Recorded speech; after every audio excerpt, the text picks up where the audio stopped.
मेरी झूठी माँ एक भावुक कहानी। ये कहानी तब शुरू हुई जब मैं बच्चा था। मैं एक गरीब परिवार के बेटे के रूप में पैदा हुआ था। खाने के लिए भी हमें अक्सर भोजन की कमी हो जाती थी। जब भी खाने का समय होता, माँ अक्सर मुझे अपने हिस्से का खाना दे देती थी। जब वो मेरे कटोरे में अपना चावल निकाल रही होती तो वह कहती थी, यह चावल खा लो बेटा, मुझे भूख नहीं है। वो था माँ का पहला झूठ। जब मैं बड़ा हो रहा था, मैंने ये देखा था कि मेरी माँ दृढ़ निश्चयी है। हमारे घर के पास एक नदी थी, उसमें कई लोग मछलियाँ पकड़ा करते थे। अपने खाली समय में माँ मछली पकड़ने के लिए चली जाती। उसे उम्मीद थी कि उसे जो मछलियाँ मिलेगी वो मुझे मेरे विकास के लिए थोड़ा सा पौष्टिक भोजन दे सकती हैं। मछलियाँ पकड़ने के बाद वो मछलियों से एक ताज़ा मछली का सूप बनाती थी, जिससे मेरी भूख बढ़ जाती थी। जब मैं सूप खा रहा होता तो माँ मेरे पास बैठ जाती और बचा हुआ मछली का मांस खाती, जो अभी भी उस मछली की हड्डी पर चिपका होता जिसे मैंने खाया नहीं होता। जब मैं उन्हें अपनी थाली में से मछली खाने को कहता तो वो कहती, उसे ऐसी ही हड्डियों पर चिपका मांस ही पसंद है। वो था माँ का दूसरा झूठ। फिर जब मैं जूनियर हाई स्कूल में था, मेरी पढ़ाई के लिए पैसे देने के लिए माँ ने एक छोटी कंपनी में काम करना शुरू किया। इस काम से उसे हमारी ज़रूरतों को पूरा करने के लिए कुछ पैसे मिलने लगी। फिर सर्दियाँ आई। एक रात में अपनी नींद से उठा और अपनी माँ को देखा, जो अभी भी जाग रही थी। एक छोटी सी मोमबत्ती की रोशनी में कंपनी से कुछ काम घर लाकर करती थी। मैंने कहा, माँ सो जाओ, देर हो चुकी है, कल सुबह तुम्हें काम पर भी जाना है। माँ मुस्कराई और बोली, सो जाओ बेटे, मैं बिल्कुल थकी नहीं हूँ और वैसे भी मुझे काफ़ी देर से नींद आती है। वो था माँ का तीसरा झूठ। मेरी अंतिम परीक्षा के समय माँ ने मेरे साथ चलने के लिए अपने काम से छुट्टी मांगी। जब दिन चढ़ा और सूरज की तपस्या बढ़ने लगी तो कई घंटों तक तेज धूप में मेरी दृढ़ माँ ने सूरज की चमकती गर्मी में मेरा इंतजार किया। जैसे ही घंटी बजी, जिसने संकेत दिया कि अंतिम परीक्षा समाप्त हो गई है, माँ ने तुरंत मेरा स्वागत किया और मुझे एक ठंडी बोतल में एक गिलास लस्सी पिलाई, जो उसने पहले से ही मेरे लिए तैयार की थी। बहुत गाढ़ी लस्सी, लेकिन मेरी माँ के प्यार से ज़्यादा गाढ़ी नहीं। अपनी माँ को पसीने से लथपथ देखकर मैंने तुरंत उसे अपना गिलास दिया और उसे भी पीने के लिए कहा। माँ ने कहा, पियो बेटा, मुझे बिल्कुल प्यास नहीं है। वो था माँ का चौथा झूठ। बीमारी के कारण मेरे पिता की मृत्यु के बाद मेरी गरीब माँ को एकल माता पिता के रूप में अपनी भूमिका निभानी पड़ी। अपनी पूर्व नौकरी पर रहकर उसे हमारी ज़रूरतों को अकेले ही पूरा करना था। हमारे परिवार का जीवन अधिक जटिल था। बिना कष्ट के दिन नहीं, हमारे परिवार की हालत बद से बदतर होती देख एक सज्जन आदमी था जो हमारी मदद के लिए आया। वो छोटी या बड़ी समस्याओं में हमेशा हमारा साथ देता था।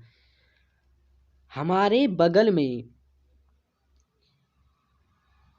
अन्य पड़ोसियों ने देखा कि हमारे परिवार का जीवन कितना दुर्भाग्यपूर्ण था। वे अक्सर मेरी माँ को फिर से शादी करने की सलाह देते थे, लेकिन माँ जो जिद्दी थी, उसने उनकी सलाह पर ध्यान नहीं दिया। उसने कहा, मुझे प्यार की ज़रूरत नहीं है। वो था माँ का पांचवा झूठ।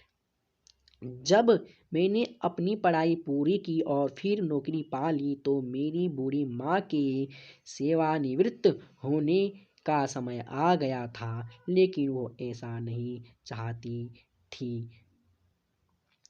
वह हर सुबह वह हर सुबह ईमानदारी से बाजार जाती ताकि सब्जी बेचकर अपनी ज़रूरतों को पूरा कर सके। मैं जो दूसरे शहर में काम करता था, अक्सर उसकी ज़रूरतों को पूरा करने में उसकी मदद करने के लिए उसे कुछ पैसे भेजता था, लेकिन वो पैसे न लेने की जिद करती। वो मुझे पैसे भी वापस भेज दिया करती। माँ कहती मेरे पास पर्याप्त पैसे हैं। वह माँ का छठा झूठ था। स्नातक होने के बाद मैंने फिर अपनी पढ़ाई मास्टर डिग्री तक जारी रखी। मैंने डिग्री ली जिसे एक कंपनी द्वारा स्कॉलरशिप के माध्यम से अमेरिका के एक प्रसिद्ध विश्वविद्यालय से वित्त पोषित किया गया था। मैंने आखिरकार एक बड़ी कंपनी में काम किया, काफ़ी उच्च वेतन पाया।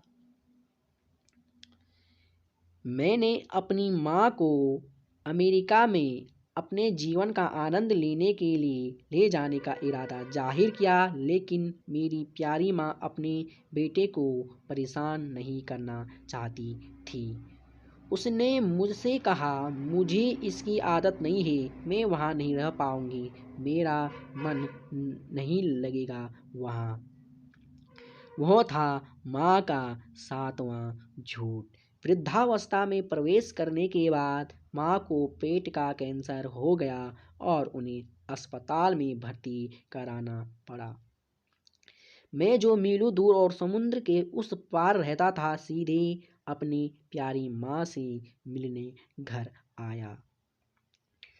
ऑपरेशन के बाद वो बिस्तर पर कमजोरी के कारण लेटी हुई थी। माँ जो इतनी बूढ़ी लग रही थी, गहरी तड़प से मुझे देख रही थी। उसने अपने चेहरे पर मुस्कान बिखेरने की कोशिश की, लेकिन बीमारी के कारण वो ऐसा कर नहीं पा रही थी। देखते ही स्पष्ट हो गया था कि बीमारी ने मेरी माँ के शरीर को कैसे तोड़ दिया, इसलिए वह इतनी कमजोर और पतली लग रही थी। मैंने अपने चेहरे पर बहते आंसुओं के साथ अपनी माँ को देखा। माँ को उस हालत में देखकर मेरा दिल आहत हुआ, इतना कि मैं बता भी नहीं सकता। लेकिन माँ ने अपनी पूरी ताकत से कहा, रो मत मेरे बच्चे, मुझे दर्द नहीं हो रहा है। वो था माँ का आठवां झूठ। अपने जीवन का ये आखिरी झूठ बोलने के बाद माँ ने हमेशा के लिए अपनी आंखें बंद कर ली। मेरी माँ और उसके सभी झूठ हमेशा मेरे दिल में रहेंगे।